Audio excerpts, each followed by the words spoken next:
At naman siguro ng mga estudyante sinasabi na dating sementeryo ang kanilang school. Isang araw, umalis yung teacher namin. Naisipan namin na maglaro ng Charlie Yes or No.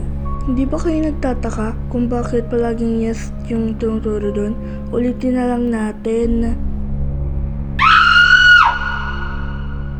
Lo, may sultik ba kayo? Nulit namin to pero sa lupa na. Ulat namin na tumuro to sa yes. Section 3 na pinuto yung lapis. Usapan naman natin yung pamahiin.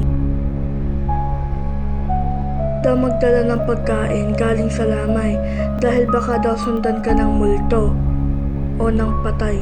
Nung bata ko, hindi ako naniniwala dyan eh. Bawal magwalis tuwing gabi dahil daw pinawalisan mo ang swerte. Pamahiin, pag nakita kang pukot ng ulo, sunugin mo dapat ang iyong damit. Tumalon ka sa New Year para tumangkad ka, wala nagpapagpag ka para hindi mo mauwi ang malas. Bawal din sumipot sa gabi kasi daw baka mag-attract ka ng masamang ka din daw makabasag ng salamin kasi daw baka malasin ka. Mo din ang mga pusa na itim. Lalakad ako, mabigat yung feeling. Yo, naniniwala ba kayo sa pamahiin? Comment yun na yan. Gabi, nanonood kami ng Jessica Soho.